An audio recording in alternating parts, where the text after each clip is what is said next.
Right, so where Starmer and Co should be celebrating their by-election win in Selby and Ainsty, they have instead spent far more time talking about Uxbridge and South Ruislip, which they lost, playing the blame game as per usual when it comes to Starmer, because nothing is ever his fault. He's never to blame.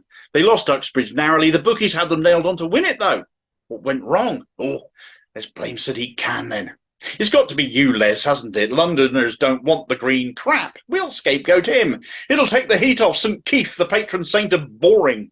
First and foremost, let's put to bed the notion that this is about a Green policy, because the Green Party increased their vote share in the Uxbridge by-election, as they did in all three by-elections, the only party to actually do that. So you can quite easily extrapolate from across the country that interest and enthusiasm for Green Party policy is growing. They got it right. They came third in all three by-elections. Progress all the way there. They had a good campaign.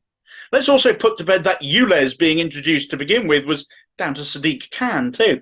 It was first moved under Ken Livingstone when he was London Mayor in 2003, the London Congestion Charge Scheme as it was. And this started small, doubled in size by around 2007. Following year, Livingstone brought in the Low Emission Zone, or LEZ. Johnson came in after him and announced new plans for the LEZ, where cars and motorbikes would be affected.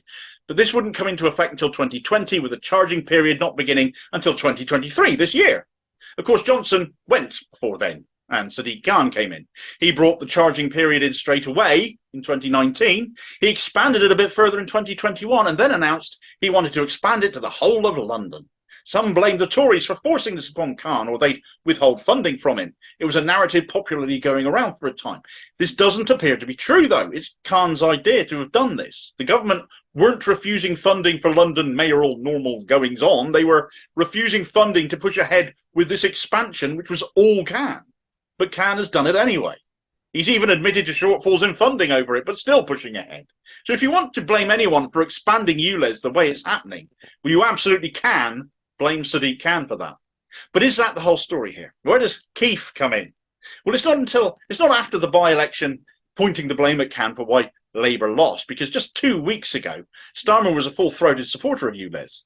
Starmer told Nick Ferrari on LBC on the 7th of this month, Starmer said he didn't think there was any alternative to ULEZ. He said, I think it is important to make clear that there is a legal obligation on the mayor to take measures in relation to air pollution. So he doesn't just have a free choice to decide what he does here. I accept the mayor has no choice but to go ahead because of the legal obligation on him. Sounds like you were supportive to me. Now, a lot of people were concerned about the cost the rollout would have on them during the cost of living crisis we are all living through. The ULEZ penalty is £12.50 a day, so it is extortionately expensive. I really don't get why Khan didn't, for the sake of practicality, bring this in with some kind of delay on payments, as Johnson was going to do, but then Khan brought it in before with immediate effect and has probably pigeonholed himself here with his expansion as a result. Starmer mooted on LBC that financial assistance to help transition from a future Labour government could come in, but that's small comfort when the scheme rolls out across the whole of London from next month. Khan has made himself incredibly unpopular, not because of the need to move in this direction, but because of his heavy-handedness and tin-earedness to the concerns over how he's gone about it. He's made himself a target, and therefore, of course, Starmer and his erstwhile supporter of the scheme now blames Khan for the by-election loss, calling on him to reflect on a policy a fortnight ago Starmer was saying he had no choice but to implement. Now, as much as ULEZ, I do believe, was part of the issue, and Labour talking heads readily point to it, it is not the whole story. As I said before, the Greens did well. So you'd think with ULEZ being so widely detested, Green issues on the whole would be on the floor right now. Their success puts that firmly into question. I've gone over numerous other reasons for this loss as well in another video, my analysis of the Uxbridge and South Ruislip defeat, which I'll link to at the end. But one interesting other reason I haven't talked about up to date came up as well, which I thought was worth a mention here, and it comes courtesy of right-wing National Executive Committee motormouth Luke Akehurst.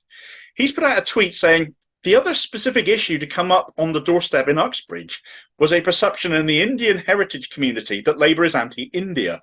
This was also a significant factor in the council losses in Leicester in May. Notice he doesn't deny it.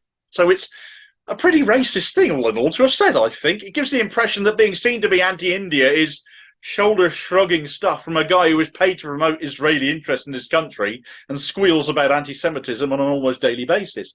It seems people from Indian communities are being turned off Labour by such a perception, and Akehurst even helpfully points out to Leicester, which, again, I've covered previously, where Labour, ahead of the local elections back in May, decided that no less than 19 of their sitting councillors, disproportionately non-white, which was 40% of Labour's representation on that council, were told they were no longer good enough to stand for the party. Labour, despite doing well in the local elections all in all, made no progress percentage-wise, partly because they lost support in areas they were defending, like Leicester, where they ended up losing 22 seats, 17 of which went to the Tories.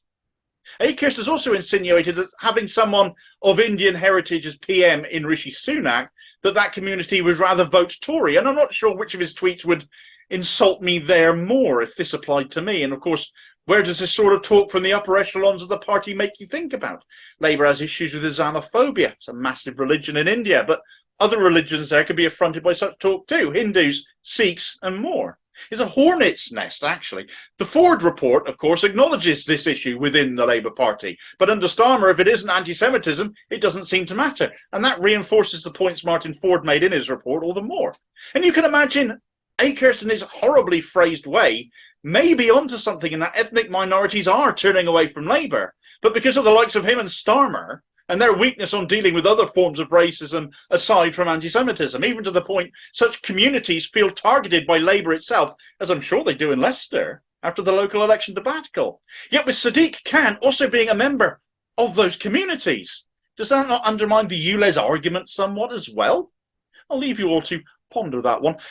But ultimately, Starmer has shown himself again to be a small-minded, feeble hypocrite by trying to put the blame on someone else for his loss over a policy he himself backed just weeks ago.